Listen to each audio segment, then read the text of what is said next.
ജലസ്രോതസ്സുകളാൽ സമ്പന്നമാണ് നമ്മുടെ കൊച്ചു കേരളം.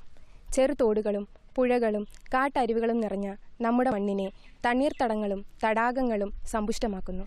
കേരളത്തിലാകമാനം 44 നദികളും 14 കായലുകളുമാണുള്ളത്. ഇവയിൽ 3 ശുദ്ധജല തടാകങ്ങളാണ്. ശാസ്താംകോട്ട കായൽ, വെള്ളായണി കായൽ, പൂക്കോട് കായൽ എന്നിവയാണ് അവ. സംസ്ഥാനത്തിൻ്റെ തെക്കേ അറ്റത്തായി പരന്നൊഴുകുന്ന വെള്ളായണി കായൽ കുടിവെള്ളത്തിൻ്റെ ഉറവയായി വർത്തിക്കുന്നു.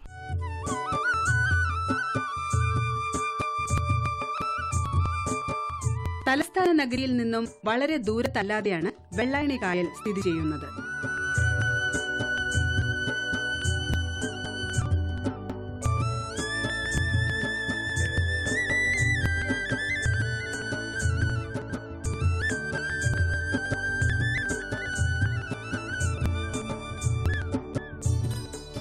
വെള്ളക്കെട്ടും ചതുപ്പുനിലങ്ങളും തെങ്ങുകളും പുൽപ്പാടങ്ങളും ഒക്കെ നിറഞ്ഞ ഈ പ്രദേശം ഗ്രാമീണതയുടെ പര്യായമായിരുന്നു.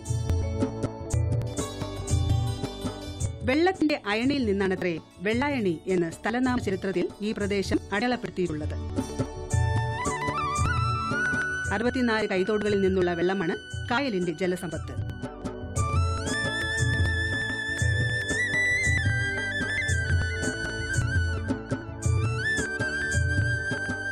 ആയിരത്തി 1955 വെള്ളായണി കാർഷിക കോളേജ് സ്ഥാപിതമാകുന്നതുവരെ തിരുവിതാംകൂർ രാജകുടുംബത്തിന്റെ അധീനതയിലായിരുന്ന പുഞ്ചപ്പാടങ്ങളായിരുന്നു ഈ കായലും പരിസര പ്രദേശങ്ങളും. അക്കാലത്ത് രാജകുടുംബം ഉല്ലാസവേളകൾ ആനന്ദകരമാക്കുന്നതിനും പ്രകൃതി രമണീയമായ ഈ പ്രദേശം ഉപയോഗിച്ചിരുന്നു. കായലിന്റെ പടിഞ്ഞാറേ കരയിൽ തിരുവിതാംകൂർ രാജകുടുംബത്തിന്റെ കോയിൽക്കൽ മൂലം കൊട്ടാരം, ഇപ്പോഴത്തെ കാർഷിക കോളേജ് സ്ഥിതി ചെയ്യുന്നു. ചരിത്രം ഉറങ്ങിക്കിടക്കുന്ന ഈ മണ്ണും കായലും ഇന്നും ഒരുപാട് പേരുടെ ജീവിതത്തിന് അത്താണിയാകുന്നു. വെള്ളായണി കായലിൻ്റെ പ്രാധാന്യത്തെപ്പറ്റി പലരും വേണ്ടത്ര മനസ്സിലാക്കിയിട്ടുണ്ടോ എന്നുള്ളതാണ് ഒരു പ്രധാന കാര്യം. നമ്മുടെ കേരളത്തിൻ്റെ തലസ്ഥാന തിരുവനന്തപുരത്തിൻ്റെ ഒരു പ്രധാനപ്പെട്ട ഒരു ജലസ്രോതസ്സാണ് ശുദ്ധജല തടാകമായ വെള്ളായണി കായൽ. വെള്ളായണി കാർഷിക കോളേജ് സ്ഥിതി ചെയ്യുന്നത് ഇതിൻ്റെ ചുറ്റുമായിട്ടാണ്.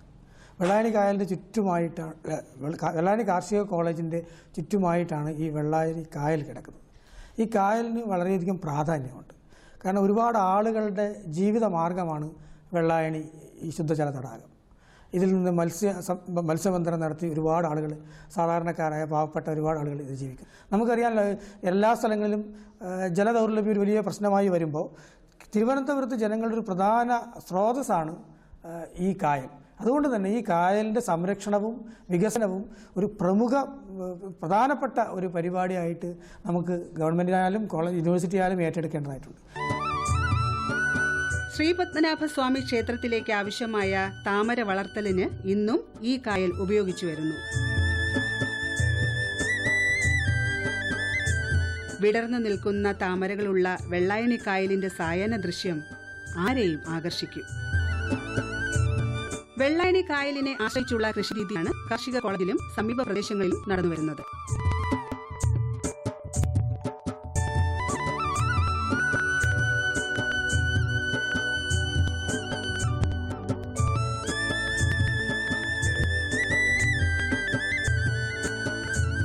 കായലിലെ ജലം ഉപയോഗിച്ചാണ് ഇവിടെ കൃഷികൾ ചെയ്തു വരുന്നത്. മഴക്കാലങ്ങളിൽ ഈ കൃഷിയിടങ്ങൾ വെള്ളത്തിനടിയിലാവാറുണ്ട്. ഇങ്ങനെ അധികമായി വരുന്ന ജലം പെട്ടിയും പറയും ഉപയോഗിച്ചാണ് കായലിലേക്ക് തിരിച്ചുവിടുന്നത്. ഇത്തരം പ്രവർത്തനങ്ങൾ ഇവിടെ ഇൻസ്ട്രക്ഷണൽ ഫാമിൻ്റെ കീഴിലാണ് നടത്തിവരുന്നത്.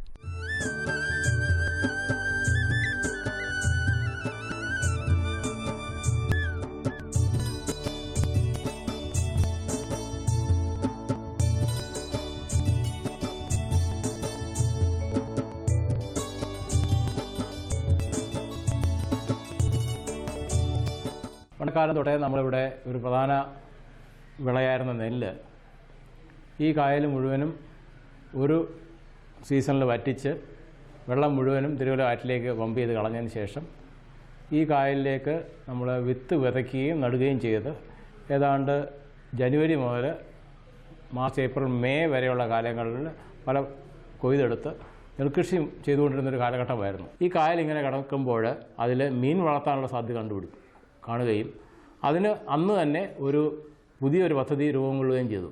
അതിൻ്റെ പേര് സോഷ്യൽ ഫിഷറി പ്രോജക്റ്റ് എന്നാണ്. സോഷ്യൽ ഫിഷറി പ്രോജക്റ്റ് പ്രകാരം രൂപപ്പെടുത്തിയപ്പോൾ തന്നെ ഈ ചുറ്റുമുള്ള ആൾക്കാരെ മുഴുവനും മീൻ പിടിക്കുന്ന ആൾക്കാരെ മുഴുവൻ ഒരു സൊസൈറ്റി ആക്കാനും അവർ ഫിഷർമെൻ സൊസൈറ്റി രൂപകൊള്ളിപ്പിക്കാൻ സാധിച്ചു.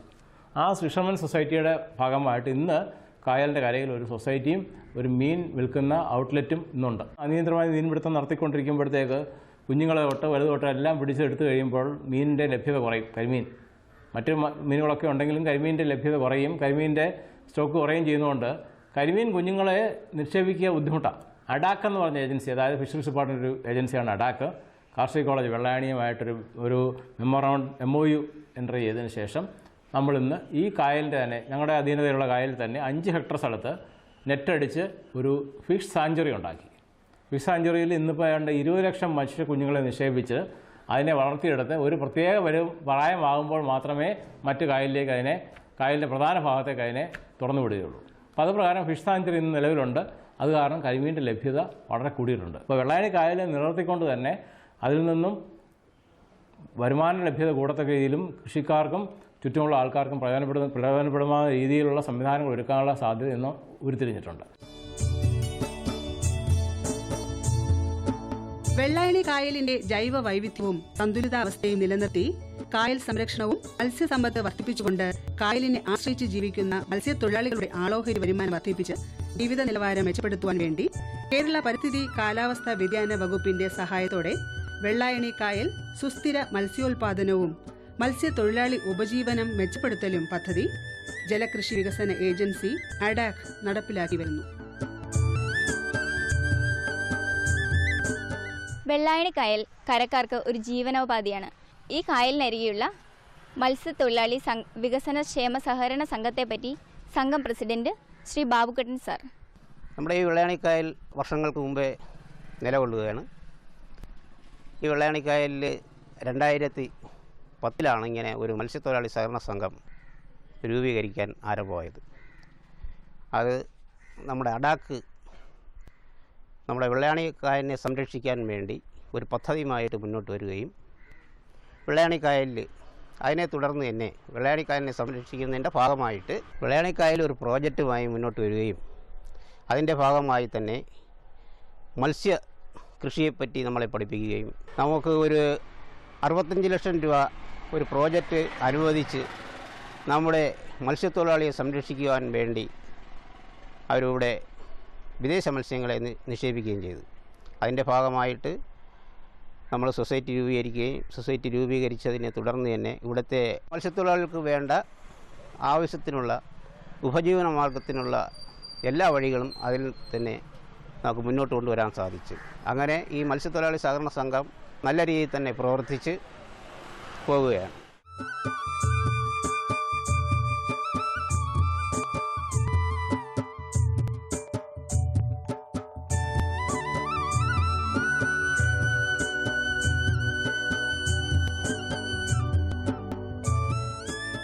വിവിധ ജാതി അപൂർവ പക്ഷികളുടെ അഭയകേന്ദ്രമാണ് ഇവിടം.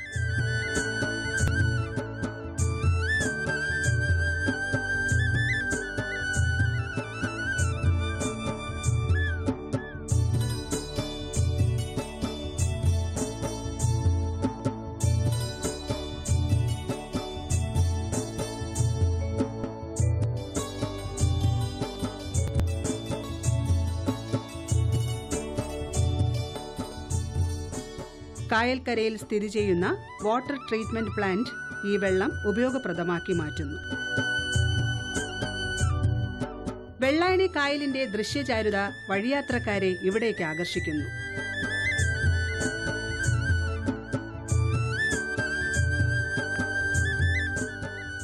കൂടാതെ ഒരുപാട് വഴിയോര കച്ചവടക്കാർക്ക് ജീവനോപാധിയായി മാറുകയും ചെയ്യുന്നു.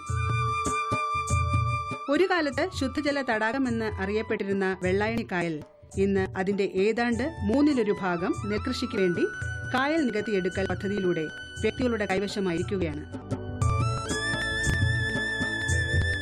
1993 നിയമസഭാ പരിസ്ഥിതി കമ്മിറ്റിയുടെ റിപ്പോർട്ടിന്റെ അടിസ്ഥാനത്തിൽ കായൽ വറ്റിച്ച് 2004 പുഞ്ചകൃഷി ആരംഭിക്കാനുള്ള കൃഷി വകുപ്പിന്റെ തീരുമാനമാണ് വെള്ളായണി കായൽ സംരക്ഷണ പ്രവർത്തനങ്ങൾക്കായി 14 വർഷം മുമ്പ് ആരംഭിച്ച ജനകീയ കൂട്ടായ്മയായ സേവ് വെള്ളായണി ലേക്ക് ക്യാമ്പയിന് തുടക്കമിട്ടത്.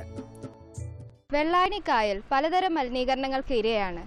കായൽ നേരിടുന്ന പ്രശ്നങ്ങളെക്കുറിച്ചും വെള്ളായണി കായൽ സംരക്ഷണ സമിതി നടത്തിവരുന്ന പദ്ധതികളെക്കുറിച്ചും ഈ സമിതിയുടെ ജനറൽ കൺവീനറായ അഡ്വക്കേറ്റ് ഉദയകുമാർ സാറിനോട് നമുക്ക് ചോദിക്കാം. വെള്ളായണി കായൽ കേരളത്തിലെ ശുദ്ധജല തടാകങ്ങളിൽ ഏറ്റവും പ്രധാനപ്പെട്ട ശുദ്ധജല തടാകമാണ്. തിരുവനന്തപുരം തലസ്ഥാന നഗരിയുടെ ഏറ്റവും പ്രധാനപ്പെട്ട കുടിവെള്ള സ്രോതസ്സായി ഭാവിയിൽ ഉപയോഗിക്കാൻ പറ്റുന്നതും വിഴിഞ്ഞം തുറമുഖത്തിൻ്റെ കുടിവെള്ള സ്രോതസ്സായി കാണുന്നതും വെള്ളായണി കായലാണ്. നിർഭാഗ്യവശാൽ ശാസ്ത്രീയമായ കായൽ സംരക്ഷണ പ്രവർത്തനങ്ങൾക്ക് ഇതുവരെയും തുടക്കം കുറിച്ചില്ല എന്നുള്ളതാണ് യാഥാർത്ഥ്യം. കായലിൻ്റെ സംരക്ഷണ പ്രവർത്തനങ്ങൾക്ക് ഏറ്റവും പ്രധാനമായി 3 ഘടകങ്ങൾ. ഒന്ന്, വെള്ളായണി കായലിൽ ഉൾപ്പെട്ട് കിടക്കുന്ന സാധാരണ കർഷകരുടെ പട്ടയ ഭൂമി പുഞ്ചപ്പാടം ഉണ്ട്. ആ പുഞ്ചപ്പാടങ്ങൾ പൊന്നും വില കൊടുത്ത് സർക്കാർ ഏറ്റെടുക്കേണ്ടതുണ്ട്. രണ്ടാമത്, കായലിലേക്ക് എത്തുന്ന മലിനീകരണം. കാർഷിക മേഖലയാണ് കല്ലിയൂർ, വെങ്ങാനൂർ പഞ്ചായത്തുകൾ. ആ കാർഷിക മേഖലയിൽ ഉപയോഗിക്കുന്ന കീടനാശിനികൾ അത് ഒഴുകി എത്തുന്നത് കായലിലാണ്. അതുപോലെ തന്നെ കായലിലേക്ക് തുറന്നിരിക്കുന്ന ഓടകൾ, ആ ഓടകളിലൂടെ എത്തുന്ന മലിനജലവും മണ്ണും പ്ലാസ്റ്റിക് മാലിന്യങ്ങളും കായലിൻ്റെ സംരക്ഷണത്തിന് വളരെയധികം തടസ്സം നൽകും. അപ്പോൾ ശാസ്ത്രീയമായ പഠനവും ശാസ്ത്രീയമായ സംരക്ഷണ പ്രവർത്തനവുമാണ് കായൽ സംരക്ഷണ സമിതി ഇക്കാര്യത്തിൽ ആവശ്യപ്പെടുന്നത്. പുറമെയുള്ള കയ്യേറ്റങ്ങൾ കൂടാതെ ഈ ശുദ്ധജല തടാകം വിവിധതരം മലിനീകരണങ്ങൾക്ക് ഇരയായിക്കൊണ്ടിരിക്കുന്നു. കൃഷിക്ക് ഉപയോഗിക്കുന്ന രാസവളങ്ങളും കീടനാശിനികളും കായൽ ജലത്തിൽ വ്യാപിക്കുന്നത് ജലമലിനീകരണത്തിനും അതുവഴി മറ്റ് ആരോഗ്യ പ്രശ്നങ്ങൾക്കും കാരണമാകുന്നു.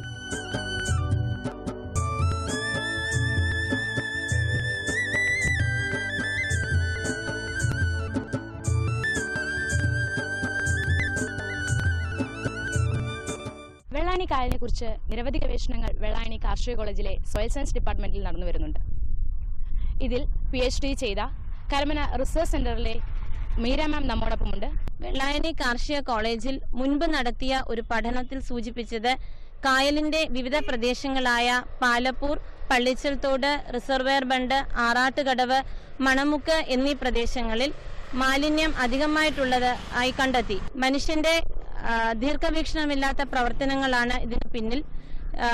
നമുക്കിവിടെ തൊട്ടടുത്ത സ്ഥലത്ത് കാണാൻ പറ്റുന്നത് പോലെ മാലിന്യം അടിഞ്ഞുകൂടിയിട്ടുണ്ട് നമ്മുടെ കായലിൽ. അത് ഗുരുതര പ്രശ്നമാണ്. കൂടാതെ കായലിലെ ഈക്കോളൈ ബാക്ടീരിയ, നമുക്കറിയാം മനുഷ്യന്റെ ശരീരത്തിന് ഏറ്റവും ഹാനികരമായ കോളിഫോം ബാക്ടീരിയകളുടെ എണ്ണം അനുവദനീയ മാലിന്യങ്ങളെക്കാളും 18 മുതൽ 40% വർദ്ധിച്ചിട്ടുണ്ടെന്ന് മനസ്സിലാക്കാൻ കഴിഞ്ഞിട്ടുണ്ട്. കൂടാതെ ഖര പദാർത്ഥങ്ങളായ, അതായത് ഹെവി മെറ്റൽസ് ആയ ലെഡ്, കാഡ്മിയം എന്നിവയുടെ അംശം വരെ നമ്മുടെ കായലിൽ കണ്ടെത്തിയിട്ടുണ്ട്.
കാലാകാലങ്ങളായുള്ള മലിനീകരണ പ്രവർത്തനങ്ങൾ ഇന്നും തുടർന്നു വരുന്നു.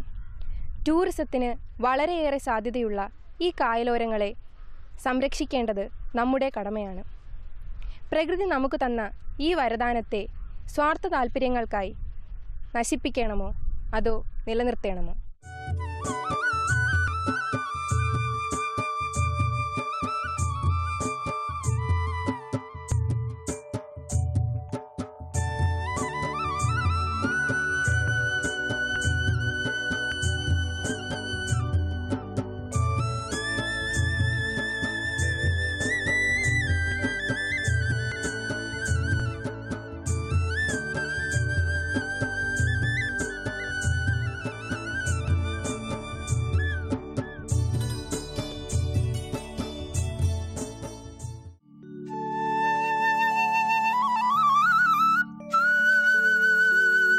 എങ്ങട്ടാ ബഷീറെ രാവിലെ തന്നെ ഇത്ര ധൃതിയിൽ?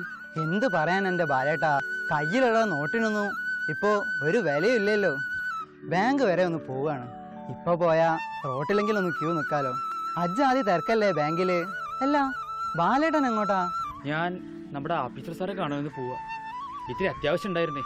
എന്നാ ബഷീറെ വൈകിട്ട് ചായക്കട വെച്ച് കാണാം. ആ ശരി ശരി.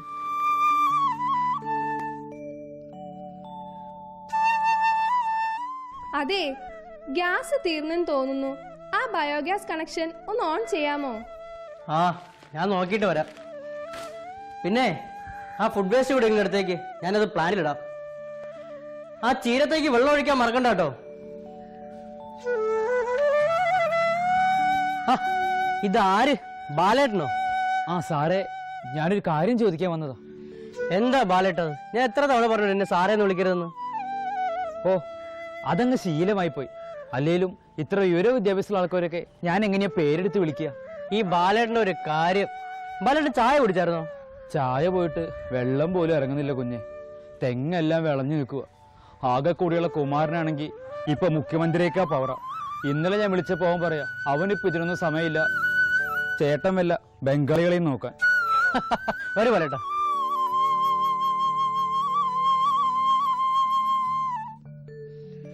കുഞ്ഞെ ഒന്ന് ആലോചിച്ച് നോക്ക്. നമ്മൾ നട്ടുണ്ടാക്കിയ നമ്മുടെ പറമ്പിൽ പണിയെടുക്കാൻ അന്യദേശത്ത് നിന്ന് ആൾക്കാരെ വിളിക്കാന്ന് പറഞ്ഞാൽ അതിൽ ഒരു നാണക്കേട് ഒരു കർഷകന് വരാനുണ്ടോ? മരിക്കുന്നിടത്തോളം കാലം സ്വന്തം മണ്ണിൽ പണിയെടുത്ത് അതുകൊണ്ട് നാടിൻ്റെ പട്ടിണി മാറ്റി അന്തസ്സോടെ ജീവിക്കാനേ ഒരു കർഷകന് സാധിക്കും. അതുകൊണ്ട് തെങ്ങ് കയറാൻ തളപ്പിന് കയറുണ്ടോ എന്ന് അന്വേഷിച്ച് വന്നതാ കുഞ്ഞെ ഞാൻ. ഞാനൊരു കാര്യം പറയട്ടെ ബാലേട്ടാ, യഥാർത്ഥത്തിൽ രാഷ്ട്രീയക്കാരോ സിനിമാക്കാരോ ഡോക്ടർമാരോ അല്ല, ബാലേട്ടനെ പോലുള്ള കർഷകരാണ് ഈ മണ്ണിൻ്റെ പുണ്യം. ഇത്രയൊക്കെ കഷ്ടപ്പെട്ടിട്ട് മണ്ണിനെ മറക്കാത്ത ഈ മനസ്സ്, അത് ദൈവം കണ്ടില്ലെന്ന് അടിക്കില്ല. ഇനി തേങ്ങയിടാൻ ബാലേട്ടൻ ആ കുമാരനെയോ കണാരനെയോ ആ ബംഗാളിയോ വിളിക്കണ്ട. സാധാരണക്കാരായ കൃഷിക്കാരെ സഹായിക്കാനായിട്ട് കേരള കൃഷി വകുപ്പ് കേര സുരക്ഷ തെങ്ങേറ്റ യന്ത്രം നിർമ്മിച്ചിട്ടുണ്ട്. തെങ്ങേറ്റ യന്ത്രമോ? അതേ ബാലേട്ടാ, കേരള കാർഷിക സർവകലാശാല വികസിപ്പിച്ചെടുത്ത ഈ യന്ത്രത്തിന് 2500 രൂപ മാത്രമേ വില വരികയുള്ളൂ. അതുമാത്രമല്ല ബാലേട്ടാ, ഇതിൻ്റെ പ്രവൃത്തി പരിചയ ക്ലാസ്സുകൾ കൃഷി വകുപ്പുമായി ബന്ധപ്പെട്ട് നാളികേര വികസന ബോർഡ് നൽകി വരുന്നുണ്ട്. അതിലെല്ലാവർക്കും പങ്കെടുക്കാം. അയ്യോ കുഞ്ഞെ, ഇങ്ങനത്തെ സംവിധാനങ്ങളൊക്കെ ഇവിടെ ഉണ്ടായിരുന്നു. എന്തായാലും ഇങ്ങോട്ട് ഇറങ്ങിയത് വെറുതെ ആയില്ല. ഞാനെന്നാ സമയം കളയാതെ കൃഷിഭവനിലോട്ട് പോട്ടെ. പറ്റുവാണേ ഒന്ന് വാങ്ങിച്ച് ഞാൻ തന്നെ അങ്ങ് തേങ്ങയിട്ടാലോന്ന് ആലോചിക്കുക. അയ്യോ ബാലേട്ടാ, ഈ പ്രായത്തിലോ? സാറേ, ഞങ്ങൾ നിങ്ങളെപ്പോലെ ഓഫീസിൽ നിന്ന് അങ്ങനെ ഫയൽ മറിക്കുന്നവരൊന്നുമല്ല, മണ്ണിൽ പണിയുന്നവരാ. അതുകൊണ്ട് പ്രമേഹവും മറ്റു കുന്തറാണ്ടുകളൊന്നും ഇപ്പോഴും ഇല്ല. ഇത് നല്ല കൂത്ത്. ഇപ്പോൾ ഒരു നല്ല കാര്യം ചെയ്ത് എനിക്കായി കുറ്റം. ചുമ്മാ പറഞ്ഞതല്ലേ കുഞ്ഞെ. സാറേ പോലുള്ള കൃഷി ഓഫീസർമാരുള്ളതുകൊണ്ടാണ് ഇമ്മാതിരി സഹായങ്ങളെല്ലാം നമുക്കിപ്പോൾ കിട്ടുന്നത്. ഇന്ന് സാറ് പഠിപ്പിച്ചത് വലിയൊരു പാഠം, കൃഷിപാഠം. എന്നാ ഞാൻ പോട്ടെ സാറേ. ഇനി വേണം ആ കുമാരനെ കണ്ട് 2 വർത്തമാനം പറയാം. ശരി എന്നാ. ശരി.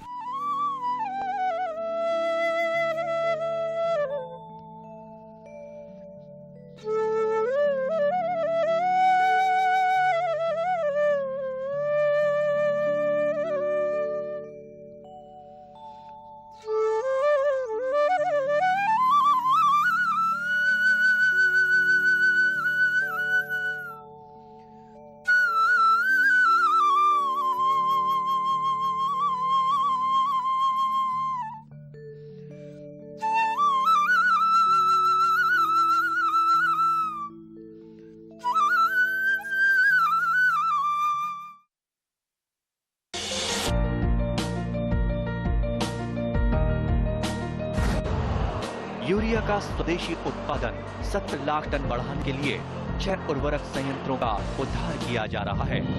FCIL के गोरखपुर, सिंदरी, तलचर और रामागुंडम संयंत्र HFCL की बरौनी इकाई और BVFCL की नामरू 4th। सोने पर सुहागा ये है कि देश में अब बनेगा सिर्फ नीम लेपित यूरिया, क्योंकि इससे होगा किसानों का फायदा ही फायदा। अनाज का उत्पादन 10% तक बढ़ेगा, बढ़ेगी 10 से 15% नाइट्रोजन क्षमता।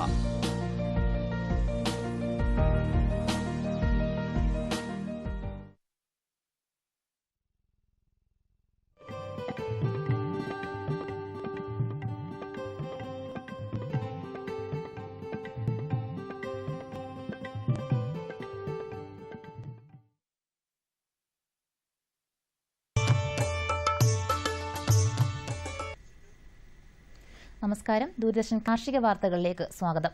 പ്രധാന വാർത്തകൾ. കമ്പോസ്റ്റിംഗ് ഇനോക്കുലത്തിന്റെ ഉപയോഗവും അളവും പരിശീലനം. തീറ്റപ്പുൽ കൃഷിയിൽ ദ്വിദിന പരിശീലനം. ഗാർഹിക ഖര ജൈവ മാലിന്യ സംസ്കരണത്തിന് കേരള കാർഷിക സർവകലാശാല രൂപം നൽകിയ നൂതന സാങ്കേതിക വിദ്യ കമ്പോസ്റ്റിംഗ് ഇനോക്കുലത്തിന്റെ ഉപയോഗവും അളവും സംബന്ധിച്ച് സർവകലാശാല പരിശീലനം നൽകുന്നു. നഗരങ്ങളിലെ ഖര ജൈവ അവശിഷ്ടങ്ങൾ വീട്ടിൽ തന്നെ 40-45 ദിവസം കൊണ്ട് കമ്പോസ്റ്റായി മാറാൻ ഇത് സഹായിക്കുന്നു. കൂടുതൽ വിവരങ്ങൾക്ക് വിളിക്കാവുന്ന ഫോൺ നമ്പർ സൂക്ഷ്മാണു സാങ്കേതിക വിദ്യാ വിഭാഗം 8229455595 KVK സദാനന്ദപുരം 047426635999.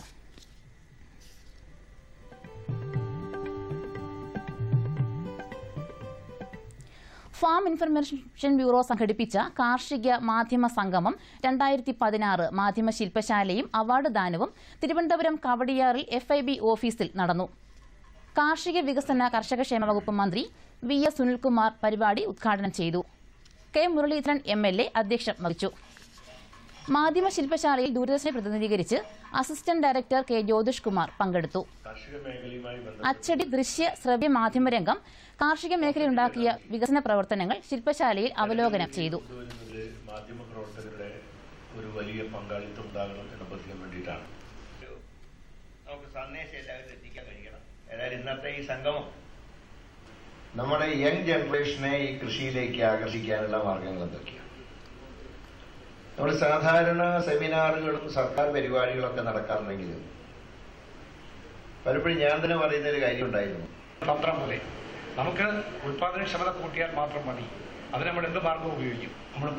നമ്മൾ തിരിച്ചറിഞ്ഞ് പരസ്പര പൂരകങ്ങളായി പ്രവർത്തിക്കേണ്ട ഒരു കാലഘട്ടം അതിക്രമിച്ചിരിക്കുന്നു. ക്ഷീരവികസന വകുപ്പിന്റെ ആഭിമുഖ്യത്തിൽ പാലക്കാട് ജില്ലാ ക്ഷീര കർഷക സംഗമവും കന്നുകാലി പ്രദർശനവും ഡിസംബർ 29-30 തീയതികളിൽ കോണുകുഴി കരിമ്പാലയിൽ നടക്കും. പരിപാടിയോടനുബന്ധിച്ച് സംഘടിപ്പിക്കുന്ന സെമിനാർ ക്ഷീരവികസന മന്ത്രി അഡ്വക്കേറ്റ് K രാജു ഉദ്ഘാടനം ചെയ്യും. മികച്ച ക്ഷീര കർഷകർക്കുള്ള പുരസ്കാരദാനവും ക്ഷീര കർഷകരുമായുള്ള മുഖാമുഖവും ഇതിനോടനുബന്ധിച്ച് സംഘടിപ്പിച്ചിട്ടുണ്ട്. ഓച്ചിറ ക്ഷീരോൽപ്പന്ന പരിശീലന കേന്ദ്രത്തിൽ 2017 ജനുവരി 4-5 തീയതികളിൽ തീറ്റപ്പുൽ കൃഷിയിൽ ദ്വിദിന പരിശീലനം നൽകുന്നു. രജിസ്ട്രേഷൻ ഫീസ് 10 രൂപ. ആദ്യം രജിസ്റ്റർ ചെയ്യുന്ന 50 പേർക്കാണ് പ്രവേശനം. പങ്കെടുക്കുന്നവർക്ക് യാത്രാബത്ത, ദിനബത്ത എന്നിവ നൽകും. പ്രവൃത്തി ദിവസങ്ങളിൽ ഫോൺ മുഖേന രജിസ്റ്റർ ചെയ്യാവുന്നതാണ്. വിളിക്കാവുന്ന ഫോൺ നമ്പർ 047626985550.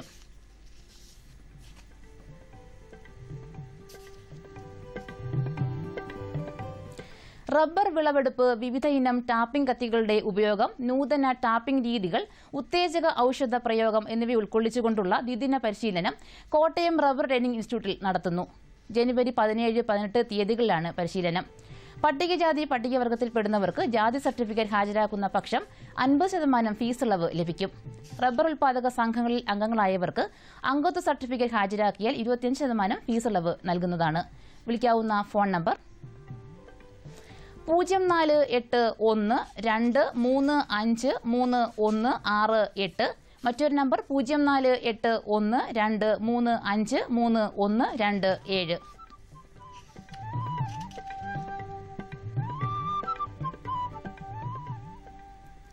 ജൈവ കീട നിയന്ത്രണത്തിൽ മിത്രനിരവിരകൾക്ക് വലിയ സ്ഥാനമുണ്ട്. ബാക്ടീരിയയുടെ സഹായത്തോടെയാണ് ഇവ കീടങ്ങളെ കൊല്ലുന്നത്. കീടങ്ങളുടെ ശരീരത്തിലെ സൂക്ഷ്മങ്ങളിലൂടെ മിത്രനിമ വിരകൾ അകത്ത് കടന്ന് ബാക്ടീരിയയെ കടത്തിവിടുന്നു. ബാക്ടീരിയ കീടങ്ങളുടെ ശരീരത്തിൽ പെരുകി 1-2 ദിവസം കൊണ്ട് ഇരയെ കൊല്ലുന്നു. ഇടുക്കി മയിലാടുംപാറയിലെ ഇന്ത്യൻ ഏല ഗവേഷണ കേന്ദ്രത്തിൽ മിത്രനിമ ബാധിച്ച മെഴുകുപുഴുക്കളെ ലഭ്യമാണ്. വിളിക്കാവുന്ന ഫോൺ നമ്പർ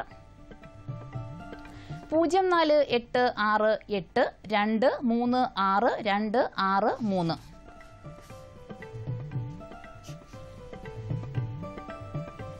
ഇനി കമ്പോള നിലവാരം.